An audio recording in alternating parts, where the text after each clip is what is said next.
নমস্কার বন্ধুরা, অ্যাস্ট্রোলজার প্রিয়াঙ্কা চ্যানেলে সবাইকে স্বাগত জানিয়ে আমি প্রিয়াঙ্কা শুরু করতে চলেছি আজকে তুলা রাশি জুন মাসের রাশিফল। তুলা রাশি জুন মাসে রাশিফল বিচার করতে গেলে প্রথমেই যে কথাটি বলবো, তুলা রাশি কিন্তু বায়ুতত্ত্বের একটি রাশি, বায়ুতত্ত্বের চর প্রকৃতির রাশি এবং এই রাশির রাশাধিপতি বা লগ্নাধিপতি কিন্তু শুক্র, যে কারণে তুলা রাশির জাতক জাতিকাদের মধ্যে কিছুটা হলেও আরামপ্রিয়তা, বিলাসে গা ভাসানো এই ব্যাপারগুলো কিন্তু দেখা যায় এবং সৌন্দর্যের ব্যাপারে কিন্তু তুলা রাশির জাতক জাতিকারা ভীষণই খুঁতখুঁতে হয়ে থাকে। তো এই মাসে যেটি দেখা যাচ্ছে, তুলা রাশির লগ্নাধিপতি বা রাশাধিপতি সে কিন্তু অষ্টম স্থানে গেছে এবং ষষ্ঠ পতির সাথে একটা কানেকশান তৈরি হয়েছে, দ্বাদশ পতির সাথে কানেকশান তৈরি হয়েছে। এই কানেকশানটাই যে তুলা রাশির জন্য খুব ভালো সেটি কিন্তু আমি বলবো না।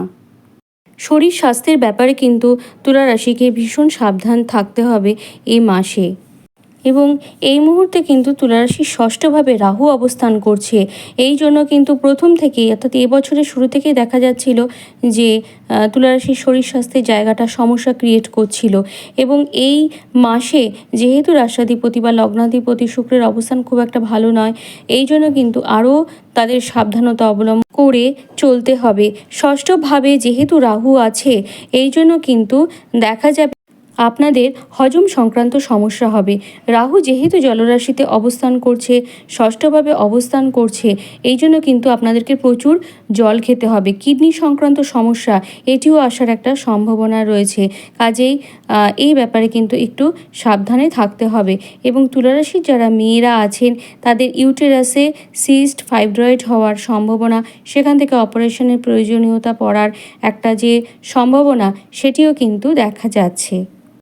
এবং তুলারাশির জাতক জাতিকাদের মুখ থেকে গলা পর্যন্ত যে কোনো স্থানে অপারেশনের যোগ, দাঁতে ব্যথা বা দাঁত তোলার প্রয়োজনীয়তাও পড়তে পারে। তুলারাশির জাতক জাতিকারা কিন্তু দেখা যায় যে ভীষণভাবে ওয়েল ব্যালেন্সড একটা পার্সোনালিটির অধিকারী হয়ে থাকেন। সবাইকে নিয়ে চলা বা সবার সাথে মানিয়ে গুছিয়ে সবটা দিক ব্যালেন্স করে চলা, এটা কিন্তু তুলারাশির জাতক জাতিকারা ভীষণভাবেই পটু হয়। গত জুন মাসে দেখা যাচ্ছিল যে তুলারাশির দ্বিতীয় পতি মঙ্গল সে কিন্তু ষষ্ঠভাবে অবস্থান করছে এবং রাহুর সাথে অবস্থান করছে। মঙ্গলের পজিশনও যে খুব একটা ভালো ছিল সেটি নয়, মঙ্গল কিন্তু তার বলবত্তা হারিয়েছে। ফলে তুলারাশির জাতক জাতিকাদের ক্ষেত্রে দেখা যাচ্ছিল বাক্যের মাধ্যমে কিন্তু শত্রু বেড়ে যাচ্ছিল। এবারও যে শত্রুরা শক্তিশালী থাকবে না সেটি কিন্তু আমি বলবো না, তবে কথাবার্তার ব্যাপারে কিন্তু তীক্ষ্ণ প্রকাশ পাবে। আগের মাসে যেটি দেখা যাচ্ছিল তুলারাশির জাতক জাতিকারা একটু কনফিউশনে ভুগছিলেন যে এই কথাটা কি বলবো, এই কথাটা বলার কি ঠিক হবে, কিন্তু এবার দেখা যাবে যে তুলারাশির জাতক জাতিকারা যেটা ঠিক সেটা বলবে, যেটা লজিক্যাল সেটা বলবে।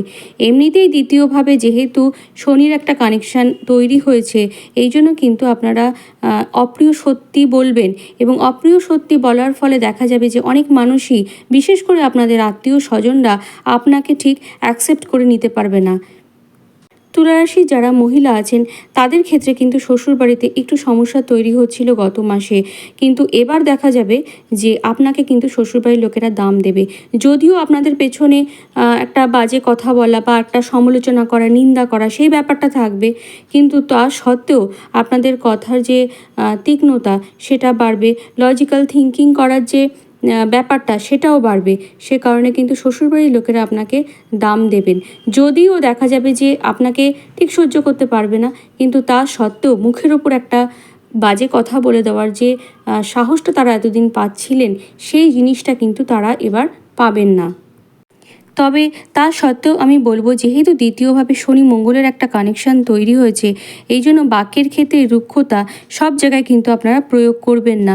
যেখানে না করলেই নয় সেই জায়গাতেই কিন্তু আপনারা প্রয়োগ করবেন, না হলে কিন্তু সমস্যা বাড়তে পারে। এবং জীবনের সমস্যা বাড়ানোর থেকে আমার মনে হয় জীবনের সমস্যা কমানো কিন্তু বেটার। তুলারাশির দ্বিতীয়ভাবে কিন্তু শনি রাহুর একটা কম্বাইন্ড দৃষ্টি কাজ করছে। তো শনি কিন্তু তুলারাশির সাপেক্ষে একটি শুভ প্ল্যানেট, যেহেতু শনি যেহেতু চতুর্থপতি এবং পঞ্চমপতি, তার জন্য কিন্তু তুলারাশির জাতক জাতিকারা আর্থিক ক্ষেত্রে শনির জন্য কিন্তু কিছু উপকার পাবেন। যেহেতু 4-2 কানেকশন তৈরি হয়েছে, অর্থাৎ চতুর্থপতি বা দ্বিতীয়পতির কানেকশন তৈরি হয়েছে, তাই জন্য দেখা যাবে যে এ মাসে তুলারাশির বাড়িঘর থেকে আয় বৃদ্ধি বা জমি জায়গা থেকে আয় বৃদ্ধি পাবে, বা ভারী গাড়ি সংক্রান্ত যে কোনো জায়গা থেকে কিন্তু আয় বৃদ্ধি পাবে। আবার এবং দ্বিতীয় ভাবের জন্য যে কানেকশন তৈরি হয়েছে, তার জন্য দেখা যাবে যে তুলারাশির জাতক জাতিকারা যাদের টাকা আটকে ছিল এতদিন, তারা কিন্তু টাকা ফেরত পাবে। তবে যেহেতু দেখা যাচ্ছে যে রাহুরও একটা প্রভাব দ্বিতীয় ভাবের উপর কাজ করছে, এই জন্য কিন্তু আয় বৃদ্ধির পাশাপাশি ব্যয়ও যথেষ্ট পরিমাণে বাড়বে। তুলারাশির চতুর্থ ভাব যেহেতু বৃহস্পতির দৃষ্টি পেয়েছে, কেতুর প্রভাবযুক্ত হয়েছে, এই জন্য কিন্তু মায়ের স্বাস্থ্য নিয়ে একটু চিন্তার কারণ থাকছে। কারণ বৃহস্পতি কিন্তু তুলারাশির জন্য খুব শুভ প্ল্যানেট নয়, বৃহস্পতি কিন্তু তুলারাশির জন্য মারক। মায়ের স্বাস্থ্য খারাপ হওয়ার একটা সম্ভাবনা তৈরি করছে। পাশাপাশিভাবে বন্ধুদের সাথেও কিন্তু একটু ঝামেলা অশান্তি হয়ে বন্ধুর থেকে একটা দূরে চলে যাওয়া, এই জিনিসটাও কিন্তু তৈরি হচ্ছে। তবে বাড়ির মেম্বারদের সাথে একটা ভালো সম্পর্ক তৈরি হবে, বাড়িতে একটা আধ্যাত্মিক পরিবেশ থাকবে এবং বাড়ির থেকে কিন্তু আপনারা শান্তি পাবেন। তুলারাশি জাতক জাতিকাদের এতদিন পর্যন্ত সপ্তমপতি কিন্তু ষষ্ঠভাবে ছিল, কিন্তু এবার দেখা যাচ্ছে সেই সপ্তমপতি কিন্তু সপ্তমভাবে আসছে, এবং এই সপ্তমপতি মঙ্গল শুধুমাত্র যে সপ্তমপতি সেটা কিন্তু নয়, দ্বিতীয়পতি যেহেতু সপ্তমভাবে যাবে, এই জন্য কিন্তু দেখা যাবে যে তুলারাশি বা তুলালগ্নের জাতক জাতিকারা নতুন করে এই সময়টা বিজনেস শুরু করতে চলেছেন, এবং বিজনেসের ক্ষেত্রটাও কিন্তু যথেষ্ট ভালো হবে। যদিও কিছুটা আপ অ্যান্ড ডাউন থাকবে রাহুর জন্য, তবুও বলবো গত মাসের তুলনায় কিন্তু এ মাসে বিজনেসের জায়গাটা কিন্তু ভালো হবে। কনস্ট্রাকশন বা কেমিক্যাল জিনিসের যারা বিজনেস করেন, ইলেকট্রিক জিনিসের যারা বিজনেস করেন, ব্রোকিং মার্কেটের সাথে যারা যুক্ত আছেন, তাদের কিন্তু এ মাসটা বেশ ভালো যাবে। স্বনিযুক্তি পেশার সাথে যারা যুক্ত আছেন, তাদের এই মাসটা মোটামুটি ভালোই যাবে বলা যেতে পারে। যারা তুলারাশির জাতক জাতিকা আছেন, চাকরি করছেন, তাদের জন্য কিন্তু এই মাসটা বিশেষ সমস্যা ক্রিয়েট করতে চলেছে। কর্মক্ষেত্রে কিন্তু অসম্ভবভাবে প্রেশার বৃদ্ধি পাবে, এবং কর্তৃপক্ষের অধস্তন কর্মচারীদের একটা ষড়যন্ত্রের শিকার কিন্তু আপনারা হতে চলেছেন। কাজেই একটু চোখ কান খোলা রেখে আপনারা কিন্তু চলবেন। তবে যারা নতুন কাজ করছেন, তাদের জন্য কিন্তু এই মাসটা বিশেষভাবে শুভ। এই মাসে কাজ পাওয়ার যে জায়গাটা, সেটা কিন্তু যথেষ্ট পরিমাণে আছেন। একটু চেষ্টা করুন, আপনারা অবশ্যই কর্মের যে প্রাপ্তির জায়গাটা, সেই জায়গাটায় সফল হবেন। তুলারাশির জাতক জাতিকারা এই সময় কিন্তু প্রেমের যে আকর্ষণে খুব আকর্ষিত হবে সেটি কিন্তু বলা যাচ্ছে না, বরঞ্চ প্রেম জীবনে একটা শুষ্কতা, একটা রুক্ষতা, একটা দায়বদ্ধতা, সেটি কিন্তু দেখা যাবে। এবং যারা অলরেডি প্রেমজ সম্পর্কের সাথে যুক্ত আছেন, তারা চাইবেন তাদের এই সম্পর্ককে আস্তে আস্তে বিয়ের দিকে নিয়ে যাওয়ার। এবং যে সমস্ত জাতক জাতিকারা দেখা যাবে যে বাড়ি থেকে বাধা পাচ্ছেন, তারা কিন্তু এই সময় এই সম্পর্ক থেকে বেরিয়েও আসতে চেষ্টা করবেন। এবং এই মাসে কিন্তু দেখা যাচ্ছে যে তুলারাশি বা তুলালগ্নের জাতক জাতিকাদের বিয়ের একটা প্রবল যোগ রয়েছে। যারা চেষ্টা করছেন যে বিয়ে করার, তাদের জন্য কিন্তু এই মাসটা ভালো। তবে বিবাহিত জীবনের ক্ষেত্রে কিন্তু একটু ঝামেলা অশান্তি এগুলো সৃষ্টি হওয়ার সম্ভাবনা আছে, কাজেই সে ব্যাপারে কিন্তু একটু সাবধানে থাকবেন। বিশেষ করে যাদের সপ্তম ভাবের সাথে ষষ্ঠভাবে সম্পর্ক আছে, ষষ্ঠভাবে রাহুর মতো কোনো প্ল্যানেট আছে, তাদের কিন্তু এই সময় তাদের সম্পর্ক আদালতে কাঠগড়ায়ও দাঁড়িয়ে যেতে পারে। যে কোনো জাতকের বাচ্চাটে ষষ্ঠ ভাবটা কিন্তু ভীষণ ইম্পর্টেন্ট।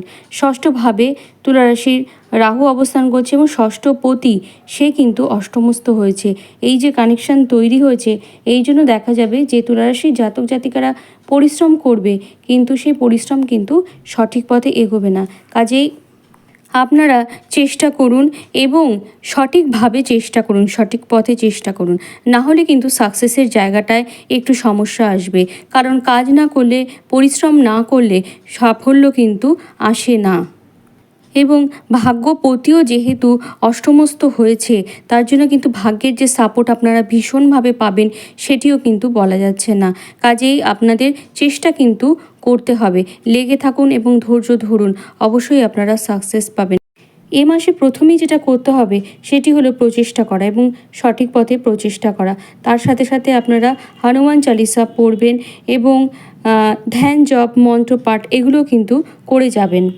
যে কোনো ইষ্টদেবীর মন্ত্র আপনারা করতে পারেন এবং আরেকটি যেটি বলবো, যেহেতু দাম্পত্য জায়গাটায় সমস্যা ক্রিয়েট হবে, এই জন্য কিন্তু আপনারা স্নানের জলে গোলাপ জল মিশিয়ে স্নান করতে পারেন, হালকা সুগন্ধ সেটি কিন্তু ব্যবহার করতে পারেন। মাঝে মাঝে কিন্তু একটু ফ্রাস্ট্রেশন আসবে, সেই জন্য আমি বলবো, যেহেতু আপনারা শুক্রের জাতক, শুক্রের একটা প্রভাব আছে, এই জন্য কিন্তু মিউজিক থেরাপি নিতে পারেন, রোম্যান্টিক কোনো গান শুনবেন। এবং আরেকটি জিনিসও যেটি দেখা যাচ্ছে, যেহেতু দ্বাদশভাবে কেতু অবস্থান করছে, এই জন্য ঘুমের ডিস্টার্ব কিন্তু আপনাদের এ মাসে হতে চলেছে এবং সেই জন্য মিউজিক থেরাপি কিন্তু খুব ভালো কাজ করবে এক্ষেত্রে। আপনারা ভালো থাকুন, সুস্থ থাকুন, এ মাস আপনাদের ভীষণ ভালো কাটুক এই কামনা জানিয়ে আজকের মতো ভিডিওটা এখানেই শেষ করছি। নমস্কার।